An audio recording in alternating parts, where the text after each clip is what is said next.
শুনে নেওয়া হয়েছে বেগম খালেদা জিয়াকে। দেশি বিদেশি চিকিৎসকদের নিবিড় পর্যবেক্ষণে বিএনপি চেয়ারপারসন। পরবর্তী করণীয় ঠিক করবে মেডিকেল বোর্ড।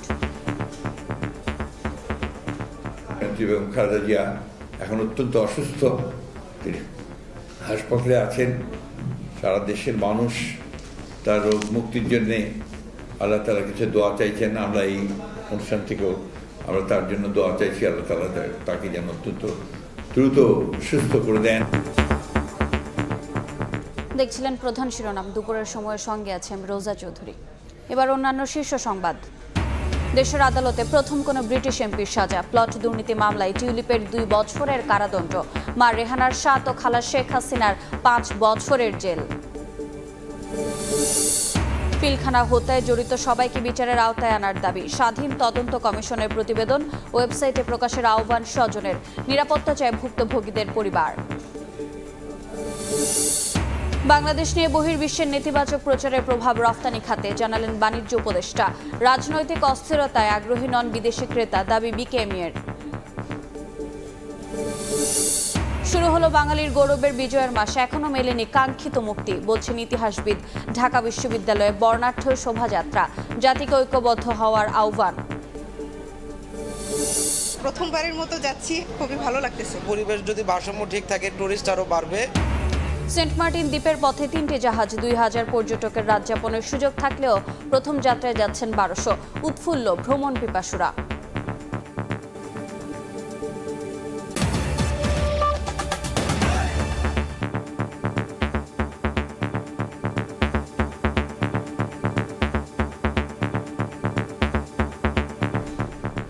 এদিকে বেগম খালেদা জিয়া অত্যন্ত অসুস্থ বলে জানিয়েছেন বিএনপি মহাসচিব মির্জা ফখরুল ইসলাম আলমগীর।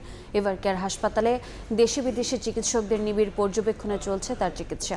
পরবর্তী করণীয় ঠিক করবে মেডিকেল বোর্ড। বেগম জিয়ার জন্য দেশবাসীর কাছে দোয়া চেয়েছেন বিএনপির সিনিয়র যুগ্ম মহাসচিব রুহুল কবির রিজভী। নানা রোগে আক্রান্ত বিএনপি চেয়ারপারসন বেগম খালেদা জিয়া ফুসফুসে সংক্রমণ নিয়ে গত 23শে নভেম্বর হাসপাতালে ভর্তি হন। এভারকেয়ার হাসপাতালে ভর্তির পর অবস্থার অবনতি হলে সিসিউতে নেওয়া হয় তাকে। 5 দিন পরও বিএনপি নেত্রীর অবস্থা অপরিবর্তিত। সোমবার সকালে বিএনপি মহাসচিব মির্জা ফখরুল ইসলাম আলমগীর জানান, অত্যন্ত অসুস্থ বেগম জিয়া দেশি বিদেশি চিকিৎসকদের নিবিড় পর্যবেক্ষণে আছেন। এই দেশের সবচেয়ে জনপ্রিয় নেত্রী এবং গণতন্ত্রের আপসীন নেত্রী দেশনেত্রী বেগম খালেদা জিয়া এখন অত্যন্ত অসুস্থ, তিনি হাসপাতালে আছেন। সারা দেশের মানুষ তার রোগ মুক্তির জন্যে আল্লাহ তাআলার কাছে দোয়া চাইছেন। আমরা এই অনুষ্ঠান থেকেও আমরা তার জন্য দোয়া চাইছি, আল্লাহ তাআলা তাকে যেন অত্যন্ত দ্রুত সুস্থ করে দেন এবং আমাদের মাঝে এসে পৌঁছান এবং কাজ করার আমরা সুযোগ, আমরা তার নেতৃত্বে কাজ করতে পারি। গুলশানে বিএনপি চেয়ারপারসনের কার্যালয়ে বিশিষ্ট রাজনীতিবিদ ও অর্থনীতিবিদ ডক্টর রেজা কিবরিয়ার বিএনপিতে যোগদান অনুষ্ঠানে মির্জা ফখরুল বলেন, জনগণের সমর্থনে তারা ক্ষমতায় গেলে গণতান্ত্রিক ও অর্থনৈতিক সমৃদ্ধ বাংলাদেশ গড়ে তুলবে বিএনপি। আমাদের ভারপ্রাপ্ত চেয়ারম্যান তারেক রহমানের নেতৃত্বে আমরা অনেকগুলো কর্মসূচি ঘোষণা করেছি এবং আমরা সবচেয়ে বড় জিনিস হচ্ছে যেটা যে আমরা তার নেতৃত্বেই এই আন্দোলন করেছি দীর্ঘ 15 বছর এবং আমরা আগামীতে তার নেতৃত্বেই বাংলাদেশে জনগণ যদি আমাদেরকে সমর্থন করে, আমরা বাংলাদেশের সত্যিকার অর্থেই একটা গণতান্ত্রিক অর্থনৈতিক দিক দিয়ে সমৃদ্ধ একটা রাষ্ট্র নির্মাণ করতে চাই। এদিন রাজধানীর আগারগাঁওয়ে জাতীয় আর্কাইভ ভবনের অডিটোরিয়ামে এক সেমিনারে বিএনপির সিনিয়র যুগ্ম মহাসচিব রুহুল কবির রিজভীও বেগম জিয়ার অসুস্থতা নিয়ে কথা বলেন। দেশবাসীর কাছে দোয়া চান তিনি। নেত্রী এখন এমন একটি জীবনের সন্ধিক্ষণে এসে উপস্থিত হয়েছেন যে আমরা প্রত্যেকেই একটি উদ্বেগ উৎকণ্ঠার মধ্যে দিন যাপন করছি। আল্লাহ যেন খুব দ্রুত তাকে সুস্থতা দান করেন এবং আবারও তিনি আগের মতো পূর্বের মতো তিনি যাতে আমাদের মাঝে ফিরে আসতে পারেন। 9 দিন ধরে হাসপাতালে ভর্তি বেগম জিয়ার শারীরিক অবস্থার খোঁজ নিতে প্রতিদিনই রাষ্ট্র, সরকার ও বিভিন্ন রাজনৈতিক দলের নেতারা সহ তার শুভাকাঙ্ক্ষীরা ভিড় করছেন এভারকেয়ারের সামনে। বিভিন্ন জনপদের পর আহমেদ সালেহিন, সময় সংবাদ, ঢাকা। অন্য প্রসঙ্গ, দেশের আদালতে প্রথম কোন ব্রিটিশ এমপির সাজা হলো। প্লট দুর্নীতি মামলায় টিউলিপ সিদ্দিকের 2 বছরের কারাদণ্ড ঘোষণা করেন ঢাকার ৪র্থ বিশেষ জজ আদালত। তার মা শেখ রেহানার 7 ও খালা শেখ হাসিনার 5 বছরের জেল হয়েছে। টিউলিপকে শাস্তির আওতায় আনতে রাষ্ট্রীয়ভাবে উদ্যোগ নেওয়া হবে বলে জানিয়েছেন দুদকের আইনজীবী।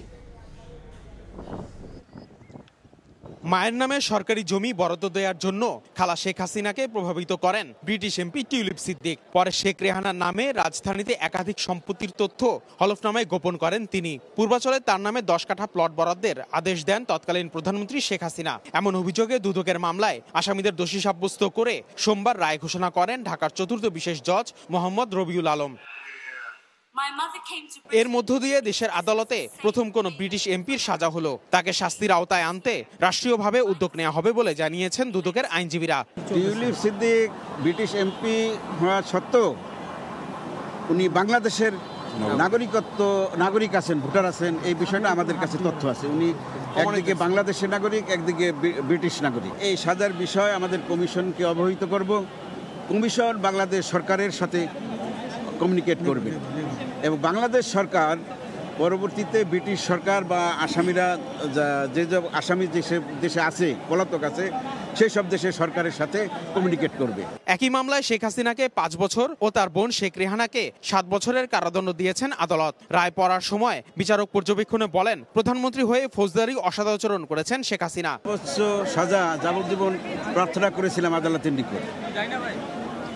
আদালত রেহানাকে 7 বছরের কারাদণ্ড, 1 লক্ষ টাকা জরিমানা, টিউলিপ সিদ্দিককে 2 বছরের কারাদণ্ড, 1 লক্ষ টাকা জরিমানা, অনাদায়ে 6 মাসের কারাদণ্ড।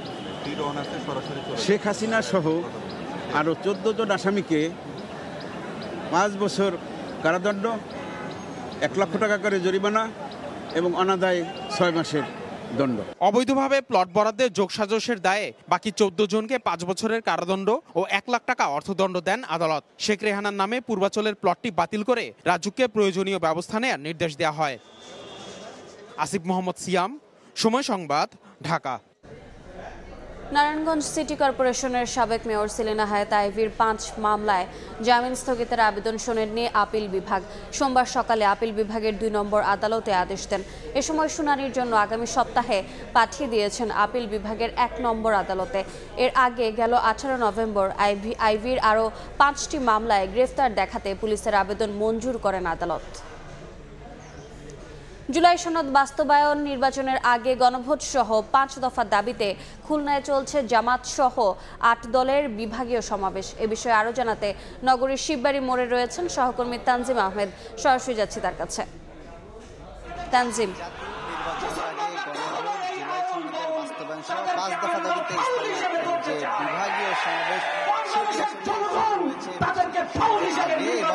নির্ধারিত সময় আগে থেকে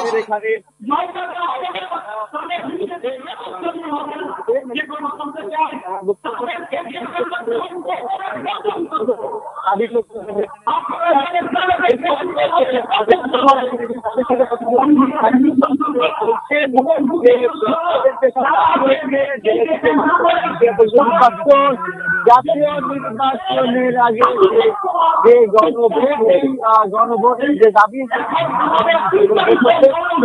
একই সাথে তারা বলছেন যে তাদের যে সব দাবি রয়েছে, জুলাই সনদের বাস্তবায়ন, পেয়ার পদ্ধতির নির্বাচন, জাতীয় নির্বাচনের আগে যে গণভোট, এই গণভোটের যে দাবি, সেই দাবি তাদের পূরণ করতে হবে।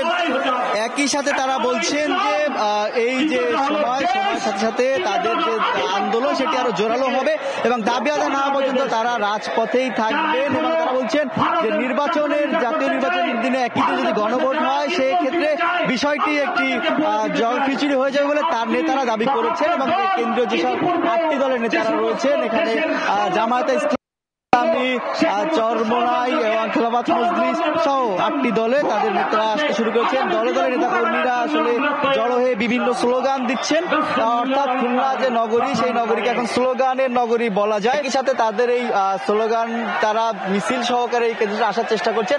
একই সাথে আমরা খোঁজ নিয়ে জানতে পেরেছি নগরীর যে সোনারাঙ্গা রয়েছে, গল্লামারি, ময়লাপোতা সহ বিভিন্ন এলাকায় আসলে লোকজন অবস্থান নিয়েছে। যেহেতু শিববাড়ি মোড়ের এই জায়গা, সেখানে যে পরিমাণ লোক এসেছে, সে তাদের আসলে ধারণ ক্ষমতা এই জায়গা জায়গাটি নেই বলে নেতারা জানিয়েছেন। অর্থাৎ এর আগে যে নির্ধারিত প্রেস কনফারেন্সে তারা এই কর্মসূচির কথা জানিয়েছেন, সেখানে কিন্তু তারা বলেছেন গণসমাবেশ আসলে সফল করতে 5 লাখের বেশি লিফলেট বিতরণ করা হয়েছে এবং 2 লাখ মানুষের সমাগম হবে বলে তারা প্রত্যাশার কথা আমাদেরকে জানিয়েছেন।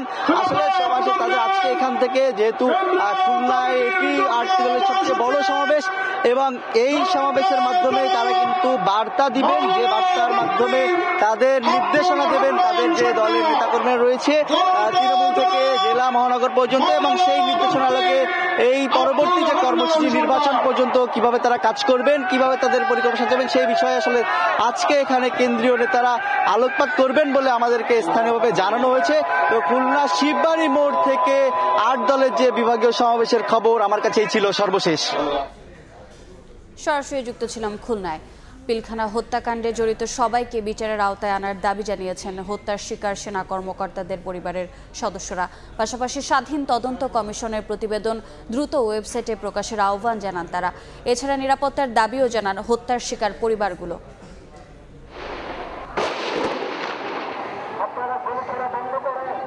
বিডিআর বিদ্রোহের নামে 2009 সালে পিলখানায় নির্মমভাবে হত্যা করা হয় 57 জন সেনা কর্মকর্তা সহ 74 জনকে। অন্তর্বর্তী সরকার দায়িত্ব নেয়ার পর 11 মাসের তদন্ত শেষে রোববার প্রধান উপদেষ্টার কাছে প্রতিবেদন দেয় স্বাধীন তদন্ত কমিশন। প্রতিবেদনে আসে সাবেক প্রধানমন্ত্রী শেখ হাসিনার নির্দেশে দলগতভাবে আওয়ামী লীগ, সাবেক মেয়র ফজলে নূর তাপস এবং সাবেক স্বরাষ্ট্রমন্ত্রী সাহারা খাতুনের ভূমিকা। এসেছে প্রতিবেশী দেশ ভারতের রোশানলের কথাও। তদন্ত প্রতিবেদন জমার পরদিন সোমবার সকালে সংবাদ সম্মেলন করে হত্যাকাণ্ডের শিকার সেনা কর্মকর্তাদের পরিবার। জড়িত সবাইকে বিচারের আওতায় আনার দাবি জানান তারা। যে সেনাবাহিনীর কর্মকর্তারা আমাদের বাবাদের সাথে 57 জন অফিসারদের সাথে বেইমানি করেছে, তাদের বিচার এর আওতায় নিয়ে আসতেই হবে। যদি এই মির্জাফরদের বিচার করা না হয় তাহলে কিন্তু ভবিষ্যতে আরেকটা পিলখানা হত্যাকাণ্ড করার সুযোগ রয়ে যাচ্ছে। সাক্ষী দিতে গিয়ে আমরা বিভিন্ন মহল থেকে বাধা পেয়েছি এবং আমাদের যে সাক্ষী সেগুলো কিছু কিছু মানুষের মনোভূত না হওয়ার কারণে আমাদের যথেষ্ট পরিমাণ হয়রানির ভেতর দিয়ে যেতে হয়েছে। এই সকল আর্মি অফিসার তাদের নিজেদের ভাইকে বেঁচে দিয়েছে শুধু কিছু র্যাঙ্ক পাওয়ার জন্য। তারা যতক্ষণ পর্যন্ত সিস্টেমে আছে ততক্ষণ পর্যন্ত আসলে দেশ স্বাধীন হয়নি। তদন্ত প্রতিবেদন ওয়েবসাইটে প্রকাশের আহ্বান জানানো হয় সংবাদ সম্মেলনে। আন্তর্জাতিক অপরাধ ট্রাইব্যুনালের চিফ প্রসিকিউটর দ্রুততম সেই রিপোর্টটি চিফ অ্যাডভাইজারের অফিস থেকে উনি গ্রহণ করেন এবং যত দ্রুত সম্ভব সকল ব্যক্তিবর্গ, সামরিক এবং বেসামরিক, সকলকে যেন অ্যারেস্ট ওয়ারেন্ট জারি করা হয়। যে রিপোর্টটি প্রকাশ হয়েছে এটি যেন দ্রুত সময়ে ওয়েবসাইটে দেওয়া হয়, যেন এদেশের প্রতিটি মানুষ কেন, কে, কি কারণে এই হত্যাকাণ্ড ঘটিয়েছে বিষয়টি জানে। দেশের ইতিহাসের নির্মম হত্যাকাণ্ড নিয়ে দলগুলোকে রাজনীতি না করার আহ্বান জানিয়েছে নিহতদের পরিবারের সদস্যরা। নির্মমভাবে তো হত্যা করে তাদের শান্তি হয় নাই। সানবীর রূপল, সময় সংবাদ, ঢাকা। দুপুরের সময় আরও থাকছে। দেশে উদ্বেগজনক হারে বাড়ছে এইডস রোগী। 1 বছরে মৃত্যু 219 জনের। আক্রান্ত 1891। হাসপাতালে কিট সংকটে শনাক্তের জটিলতা। 1 সপ্তাহের মধ্যে সমাধানের আশ্বাস। শুরু হলো বিজয়ের মাস ডিসেম্বর। 71-এর এ মাসেই পৃথিবীর মানচিত্রে স্থান করে নেয় লাল সবুজের বাংলাদেশ। পাকিস্তানি বাহিনীকে আত্মসমর্পণে বাধ্য করে স্বাধীনতা ছিনিয়ে আনে মুক্তিকামী জনতা। বিজয়ের 54তম বছরকে বরণ করতে ডিসেম্বরের প্রথম দিন ঢাকা বিশ্ববিদ্যালয়ে আয়োজিত হয় বিজয় শোভাযাত্রা। ইতিহাসবিদরা বলছেন যে লক্ষ্য নিয়ে বিজয় অর্জিত হয় তা আজও অধরা। শাহরিয়ার সৌমিকের রিপোর্ট। সূর্য 16ই ডিসেম্বর অর্জিত হয় হাজার বছরের কাঙ্ক্ষিত সেই বিজয়। তাই ডিসেম্বর কেবল বিজয়ের মাসই নয়, বাংলাদেশের জন্য গৌরব, সাহস আর আত্ম অহংকারের মাসও বটে। 16 তারিখ পর্যন্ত ইতিহাসবিদরা বলছেন এত রক্তের বিনিময়ে যে দেশ পেল জাতি, সেই দেশের প্রান্তিক মানুষের জীবনে আজও মেলেনি কাঙ্ক্ষিত মুক্তি, সাম্য, মানবিক মর্যাদা আর সামাজিক সুবিচার। স্বাধীনতার এত বছর পরও অধরাই রয়ে গেছে। গণতন্ত্র প্রতিষ্ঠার আকাঙ্ক্ষা, গণতান্ত্রিক শাসন ব্যবস্থা, রাষ্ট্র পরিচালনায় জনগণের যে অংশগ্রহণের সুযোগ, এটি 54 বছরে আমরা নিশ্চিত করতে পারি নাই। বিজয়ের মাসের প্রথম দিনে ঢাকা বিশ্ববিদ্যালয়ে আয়োজন করা হয় বিজয় র্যালি। এটি পুরো ক্যাম্পাসের সড়ক ঘুরে মহান 71-এর সেই সময়গুলোকে স্মরণের চেষ্টা করে। যে কোনো পরিস্থিতিতে জাতিকে ঐক্যবদ্ধ থাকার আহ্বান জানান ঢাকা বিশ্ববিদ্যালয়ের উপাচার্য। দেশ এবং জাতির যে কোনো সন্ধিক্ষণে ক্রান্তিকালে আমরা আপনাদেরকে সাথে নিয়ে আমাদের ভূমিকা পালন করবার জন্য সবসময়ের জন্য অঙ্গীকারবদ্ধ। দেশকে সামনের দিকে এগিয়ে নিতে মানবিক মূল্যবোধ সম্পন্ন মানুষ তৈরির ওপর জোর দিচ্ছেন শিক্ষাবিদরা। যুগে যুগে যত আন্দোলন আর মুক্তির ডাক, সবটাতেই বন্দুকধারীদের চোখরাঙানি দিয়ে সবার আগে বুক পেতেছে আমাদের তরুণরা। বিজয়কে কলুষিত করা, দুর্নীতি আর অপরাধকে রুখে দিতে তাই তরুণদেরকেই এগিয়ে আসতে হবে সবার আগে। শাহরিয়ার শৌমিক, সময় সংবাদ, ঢাকা। রাজনৈতিক অস্থিরতায় ক্রয়াদেশ কমাচ্ছেন বিদেশি ক্রেতারা, যার প্রভাব গেল আগস্ট থেকে কমছে দেশের রফতানি আয়। ব্যবসায়ীরা এমন দাবি করল, বাণিজ্য উপদেষ্টা বলছেন বাংলাদেশ নিয়ে বহির্বিশ্বে নেতিবাচক প্রচারণা চালাচ্ছে একটি চক্র, যার প্রভাব পড়েছে রফতানি খাতে। তবে এটি সাময়িক বলে মনে করেন তিনি, এর জন্য আলাদা কোনো পদক্ষেপের প্রয়োজন নেই।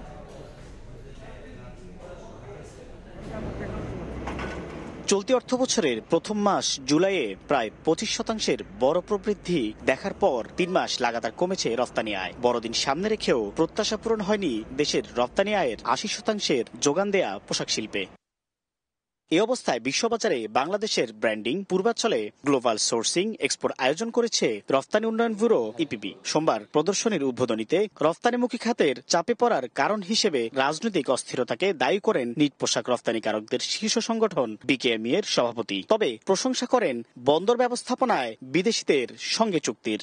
যে সমস্ত দেশ আমাদের এখান থেকে এখন ইম্পোর্ট করে না, সেই সমস্ত বায়ারগুলিকে খুঁজে বের করে তাদেরকে ইনভাইট করে নিয়ে আসা। ওরা এই মুহূর্তে মানে পলিটিক্যাল সিচুয়েশনের অজুহাত দিয়ে অনেকে বলছে যে এই মুহূর্তে তারা আসতে চাচ্ছে না। রফতানি খাত নিয়ে সরকার উদ্বিগ্ন নয় বলে জানান বাণিজ্য উপদেষ্টা। উদ্যোক্তাদের আশ্বস্ত করে তিনি বলেন, বাংলাদেশ নিয়ে নেতিবাচক প্রচারণায় ব্যস্ত একটি চক্র, এর প্রভাব রফতানি খাতে পড়লেও এটি সাময়িক।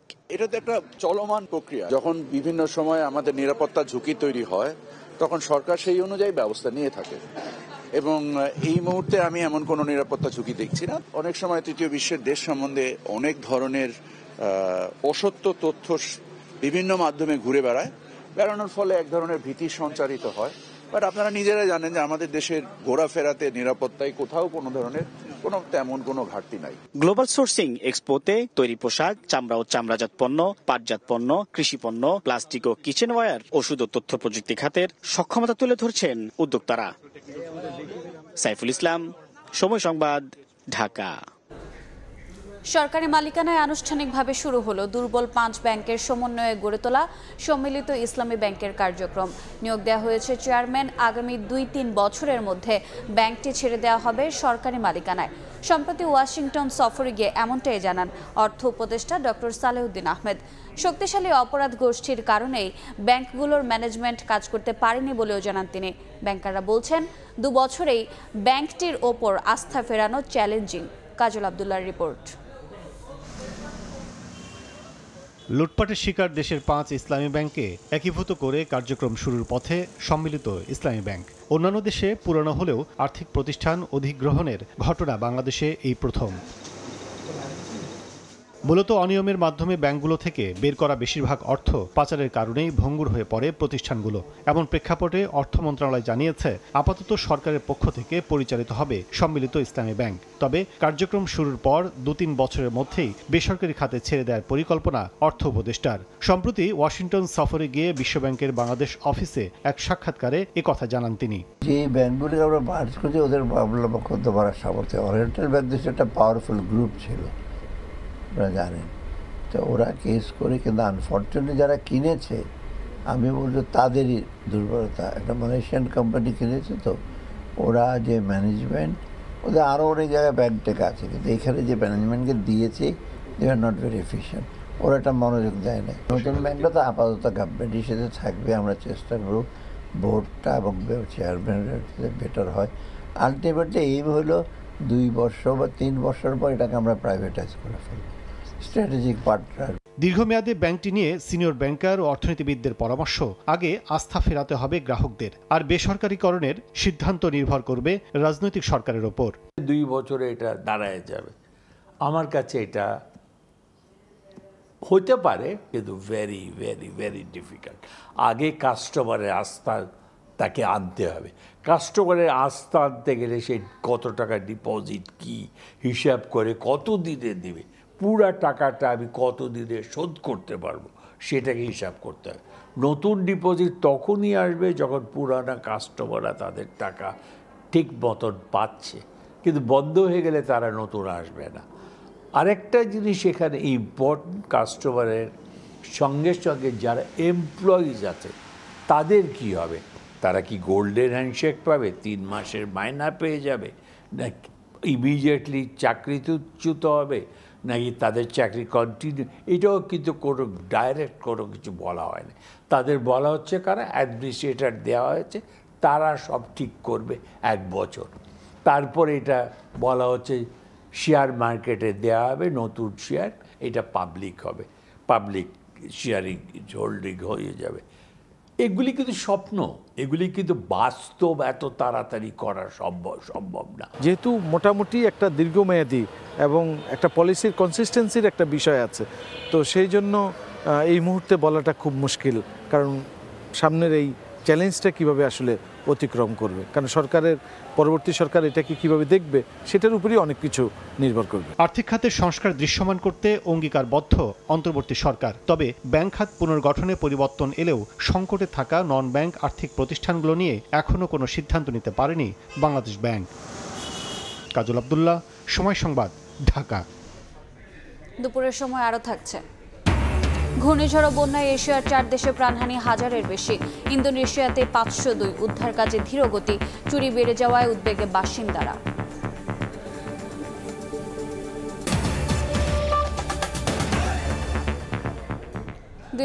সাল নাগাদ দেশ থেকে এইচআইভি বা এইডস নির্মূলের পরিকল্পনা সরকারের, যদিও প্রতিনিয়তই ঊর্ধ্বমুখী এ রোগে আক্রান্তের সংখ্যা। 1 বছরে মৃত্যু 219 জনের, আক্রান্ত 1891 জন। যন্ত্রপাতি, জনবল এবং কিট সংকটে পুরোপুরি চিকিৎসার আওতায় আনা সম্ভব হয়নি আক্রান্তদের। তবে স্বাস্থ্য বিভাগ বলছে কিট সংকটের সমাধান মিলবে 1 সপ্তাহের মধ্যেই। এইডস প্রতিরোধে সচেতনতা বাড়াতে 1 ডিসেম্বর পালিত হয় বিশ্ব এইডস দিবস। নুরুল ইসলামের ছবিতে বিস্তারিত জানাচ্ছেন মনির হোসেন। ভিতরে 80% এইচআইভি তার সঙ্গে যদি চেক করা 15 থেকে 25 পর্যন্ত হচ্ছে পরিমাণ ধরা হবে, তাতে স্টুডেন্ট থাকবে বেশি। রাজধানীতে এইডস সংক্রমণ নিয়ে এমন আশঙ্কা আক্রান্ত এ যুবকের। অ্যালার্জি পরীক্ষা করতে যেয়ে শনাক্ত হয় এইডস। জানান সমকামিতায় জড়িয়ে যাওয়ায় এমন পরিণতি তার। সবাইকে বলবো যে এই ভুল বোধে না যেতে সবাই সাধারণভাবে জীবনযাপন করো, কারণ একটা ভুলের জন্য সারা জীবন পস্তাইতে হবে। ঢাকার সংক্রামক ব্যাধি হাসপাতাল দেশের একমাত্র বিশেষায়িত চিকিৎসা কেন্দ্র। চলতি বছর এখানে চিকিৎসা নিয়েছেন প্রায় 300 এইচআইভি রোগী। বর্তমানে ভর্তি আছেন 12 জন। কিট সংকটের পাশাপাশি জনবলের অভাবে বিশেষ চিকিৎসার প্রয়োজন হলেও তা পাচ্ছেন না রোগীরা। তা আমাদের এখানে যারা ভর্তি হয় তারা আসলে খুব খারাপ পর্যায়ে এসে ভর্তি হয়।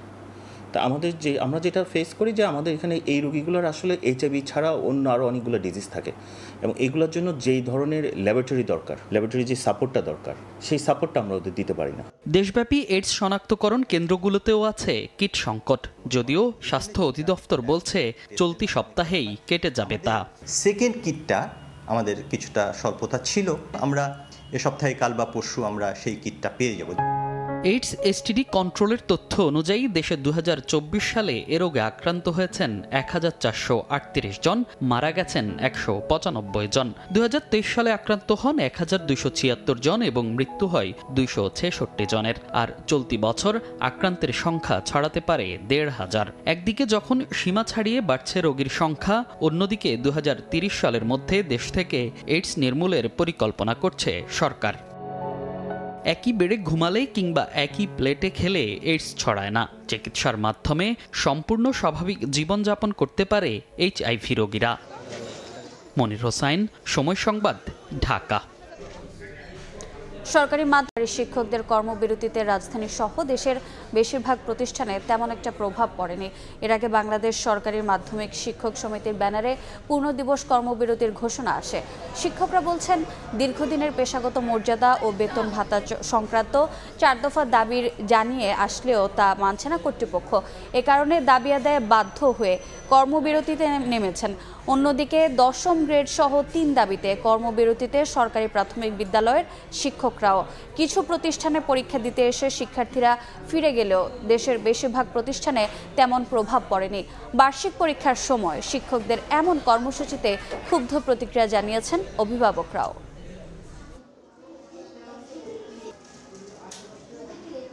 পরীক্ষা দিতে আসছিলাম কিন্তু পরীক্ষা হয়নি, স্যারেরা কর্মবিরতি নিয়েছেন। আজব দেশের মধ্যে আমরা আছি আর কি, মানে যার যে সময় মনে হইল আন্দোলন, যার যে সময় মনে হইল কর্মবিরতি, কোনো লজিক নাই। আপনি কর্মবিরতি করবেন, আপনার দাবি দাওয়া যদি থাকে তাহলে পরীক্ষার আগে করবেন। আমাদের এই দুঃখের কথাগুলো, আমাদের বঞ্চনার কথাগুলো ঊর্ধ্বতন মহল কেউ আসেনি, আমাদের সাথে যোগাযোগ করে। আমরা আজকে পরীক্ষা নিচ্ছি শুধুমাত্র বাচ্চাদের কথা বা আমাদের সন্তান সমতুল্য বাচ্চাদের কথা বিবেচনা করে।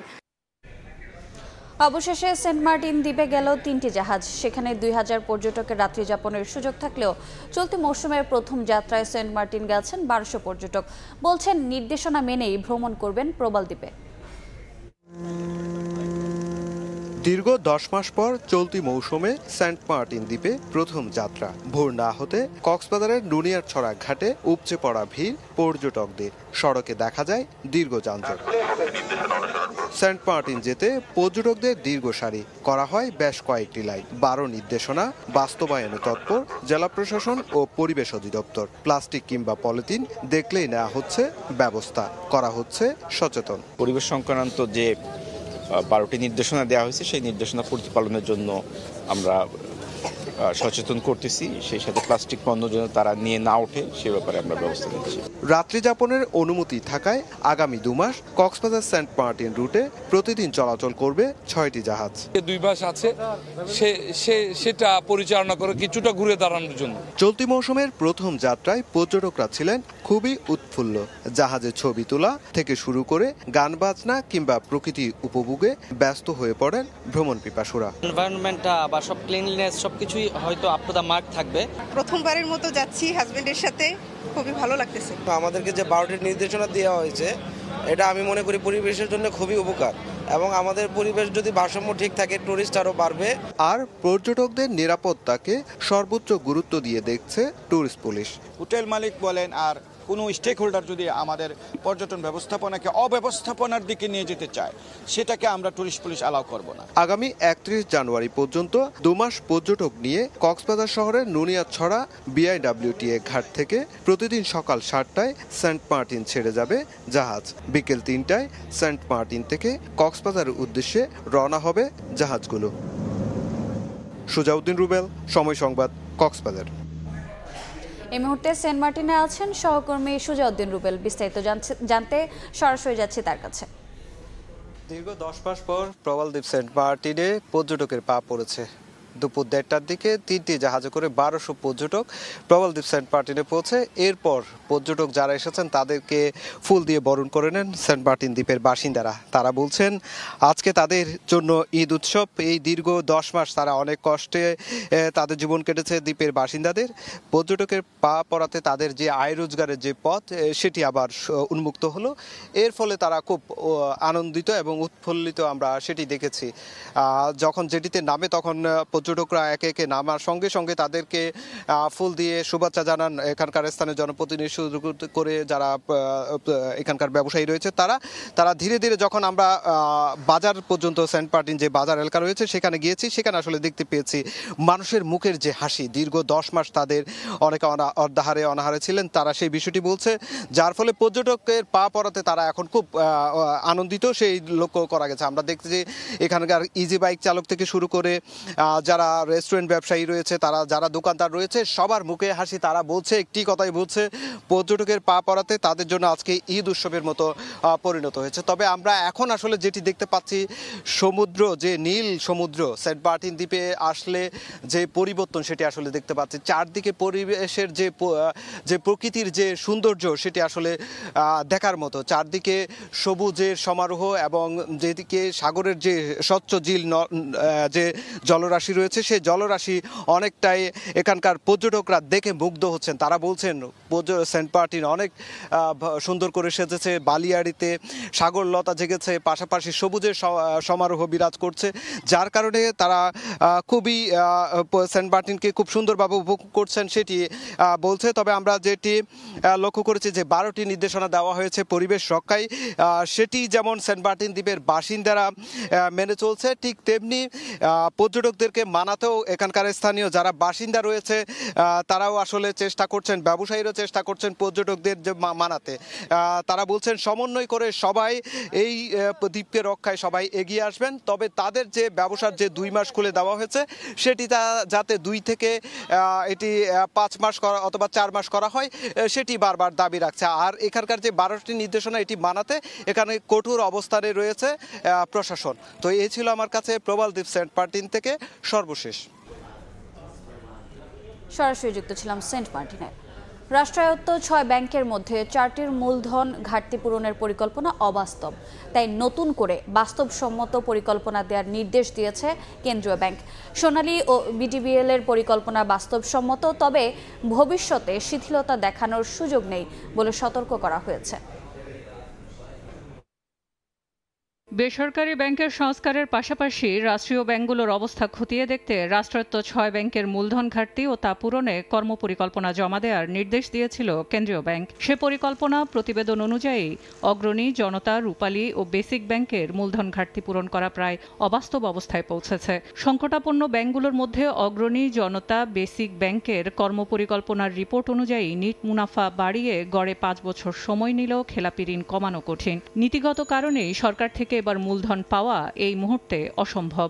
রূপালী ব্যাংকের প্রভিশন ঘাটতি কমেছে প্রায় 414 কোটি টাকা। তবে এই 4 ব্যাংকের মূলধন ঘাটতি পূরণে যে পরিকল্পনা দেওয়া হয়েছে তা অবাস্তব বলে জানিয়েছে কেন্দ্রীয় ব্যাংক। তারা যেগুলো আশাবাদ ব্যক্ত করেছে, যেসব টার্গেট তারা এত তারিখের মধ্যে বা এত সময়ের মধ্যে এই পরিমাণ টার্গেট অ্যাচিভ করব, আমরা যে কথাগুলো বলেছে তা বাস্তবতা বিবর্জিত বলে আমাদের কাছে মনে হয়েছে। এদিকে সোনালী ব্যাংক 2024 সালে 64 কোটি টাকা উদ্বৃত্ত নিয়ে বছর শুরু করে। 3 বছরে নিট মুনাফা করে 1888 কোটি টাকা। বিডিবিএল এর বর্তমান মূলধন উদ্বৃত্ত রয়েছে 103 কোটি টাকার। 2029 সালে তা 397 কোটি টাকায় উন্নীত করার লক্ষ্য জানিয়েছে ব্যাংকটি।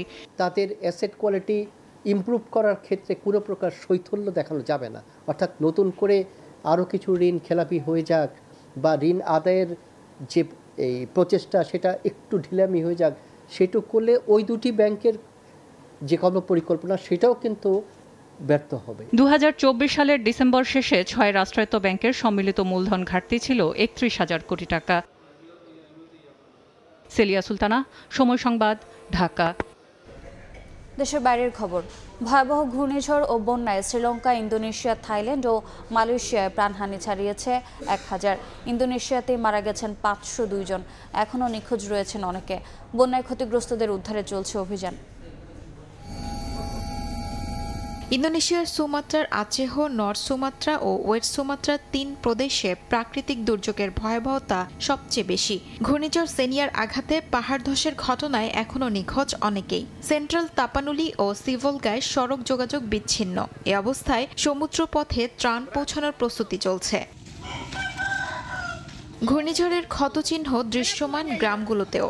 বাসিন্দারা জানান, পানি নেমে গেলেও রাস্তাঘাট পরিষ্কার না হওয়ায় স্বাভাবিক হয়নি চলাচল। চুরি ও লুটপাটের ভয়ে ঘরবাড়ি ছেড়ে আশ্রয়কেন্দ্রে যাননি অনেকেই। সুমাত্রার কয়েকটি এলাকায় দোকানপাটেও ঘটেছে চুরির ঘটনা। পুলিশ বলছে, দুর্গত এলাকায় ত্রাণ না পৌঁছানোয় এমন ঘটনা ঘটাচ্ছেন কেউ কেউ। এদিকে ঘূর্ণিঝড় দিতুয়ার আঘাতে বন্যা ও ভূমিধসে শ্রীলঙ্কার মৃতের সংখ্যা বেড়ে দাঁড়িয়েছে 193। এখনও নিখোঁজ রয়েছে প্রায় 200 জন। পরিস্থিতি মোকাবেলায় দেশটিতে জরুরি অবস্থা জারি করা হয়েছে। দেশজুড়ে ক্ষতিগ্রস্ত হয়েছে 5 লাখেরও বেশি মানুষ।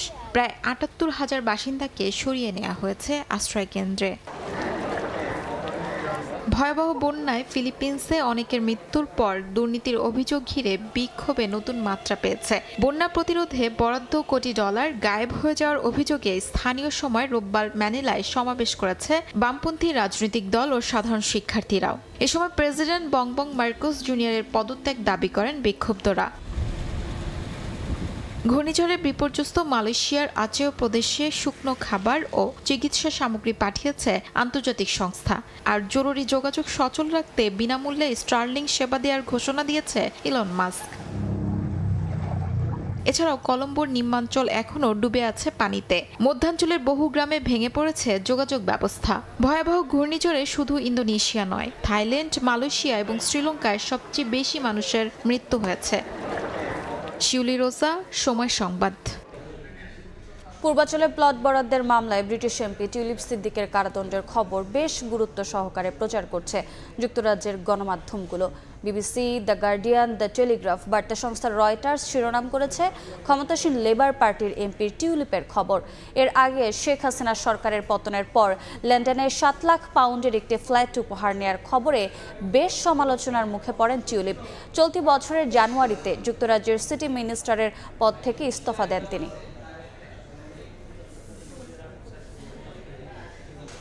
এবারে খেলার খবর।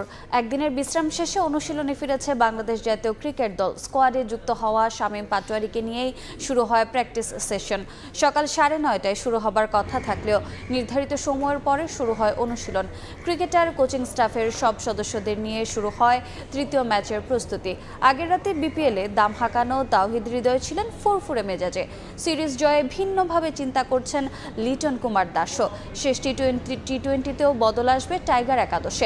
মিডল অর্ডারে আবারও পরিবর্তন করতে পারে টিম ম্যানেজমেন্ট। শেষ ম্যাচ ফ্লাড লাইটে নয়, বরং শুরু হবে বেলা 2টায়। 12 বছর পর সরাসরি নিলামের মাধ্যমে ক্রিকেটার দলে নিতে পেরে খুশি ফ্র্যাঞ্চাইজি মালিক পক্ষ। সিনিয়র জুনিয়র মিলিয়ে টিম গড়েছে রাজশাহী। হান্নান সরকার, ম্যাজিক এবং শান্তর নেতৃত্বে এবার শিরোপা উপহার দিতে চান তারা বরেন্দ্রবাসীকে। এদিকে খুলনার মিরাজ এখন সিলেটের প্রথমবারের মতো চায়ের রাজধানীকে বিপিএল চ্যাম্পিয়ন করতে বদ্ধপরিকর। জাতীয় দলের ওয়ানডে অধিনায়ক কম যায় না ঢাকাও তাসকিন, সাইফুদ্দিন, নাসির সাব্বিরের দুর্দান্ত দল ক্যাপিটালস। সময়ের ব্যবধান মাত্র 5 ঘন্টা, কিন্তু এর মাঝেই কত কিছুর পরিবর্তন। দুশ্চিন্তার একঝাঁক ভাবনা নিয়ে বিকেলে নিলাম ঘরে ঢোকা মানুষগুলো রাতে বের হয়েছেন হাসি মুখে, যেন রাজ্য জয় করে এসেছেন এক একজন। অবশ্য যা করেছেন তা রাজ্য জয় কিংবা যুদ্ধ জয়ের চেয়ে কোনো অংশেই কম নয়। সবকিছু মিলে আমার কাছে মনে হয় যে খুব একটা ব্যালেন্স টিম হয়েছে। আর মিরাজ বাইরে পায়ে তো আমরা খুশি। আমরা নামে না যে আমরা টিম কম্বিনেশনের জন্য যেটা বেস্ট হয় সেটাতে নজর দেওয়ার চেষ্টা করছি। Last 3 weeks we were working very hard to strategize this team, so we are very happy. Rajshahi Warriors শুরু থেকেই এবার হাঁটছে ভিন্ন পথে। প্রধান কোচ হিসেবে তাদের দলে আছেন হান্নান সরকার। ডিপিএল চ্যাম্পিয়ন এই কোচের হাত ধরে এবার তাদের বাজি বিপিএলে। আর হান্নানের বাজির ঘোড়া নাজমুল শান্ত, সঙ্গে মুশফিক আকবরদের অভিজ্ঞতা আর জিসান রিপন সাকিবদের তারুণ্যে ভরসা ওয়ারিয়র্সদের। আমাদের টিমের মধ্যে ইয়াং বেশ কিছু পারফর্মার রয়েছে, সঙ্গে কিছু সিনিয়রের মিশ্রণ রয়েছে। সো যেটা একটা টিম করতে গেলে খুবই প্রয়োজন, এবং পজিশন ওয়াইজ যে প্লেয়ার পিক করার যে বিষয়টা সেটাতে আমাদের নজর ছিল। আলহামদুলিল্লাহ আমরা সেভাবে করতে পেরেছি। খুলনার ছেলে মেহেদি মিরাজ একসময় খেলেছেন বরিশালেও। শিরোপা জয়ের সঙ্গেও পরিচয় আছে তার, কিন্তু এবার নিলেন নতুন চ্যালেঞ্জ, নতুন দল সিলেট টাইটান্স। স্বপ্ন অধরা ট্রফি এনে দেবেন চায়ের রাজধানীকে। যেহেতু সিলেট চ্যাম্পিয়ন হয়নি, আমাদের চেষ্টা থাকবে যেন আমরা যেন সিলেটবাসীকে এবার কাপ উপহার দিতে পারি। ঢাকার টিমটা মিক্সড। তাসকিন সাইফরা এই মুহূর্তে বাংলাদেশ জাতীয় দলের সবচেয়ে বড় তারকা। তাদের সঙ্গে আছেন 2 অভিজ্ঞ ক্যাম্পেইনার নাসির সাব্বির। শামীম তাইজুলদের দলে অবশ্য তারকা দুটিতে সবার চেয়ে এগিয়ে তাদের mentor Rawalpindi express Shoaib Akhtar. We need their experience to share the youngsters, then youngsters will promote and they put their effort in this game. নিলাম থেকেই মোটামুটি প্রাথমিক দল গুছিয়ে নিয়েছে ফ্র্যাঞ্চাইজিগুলো। এবার বাকি ফাইন টিউন, আর তার জন্য পজিশন ভিত্তিক বিদেশিদের দিকেই চোখ মালিক পক্ষের। নিয়ন মুহাইমিন, সময় সংবাদ, ঢাকা। এ পর্যায়ে শীর্ষ সংবাদগুলো জানিয়ে দিচ্ছি আরেকবার।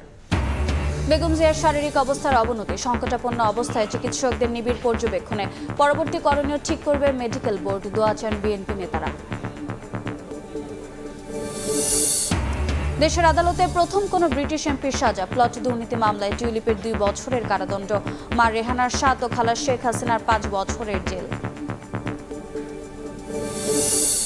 এবং বাংলাদেশ নিয়ে বহির্বিশ্বে নেতিবাচক প্রচারের প্রভাব রফতানি খাতে, জানালেন বাণিজ্য উপদেষ্টা। রাজনৈতিক অস্থিরতায় আগ্রহী নন বিদেশি ক্রেতা, দাবি বিকেএমইএর।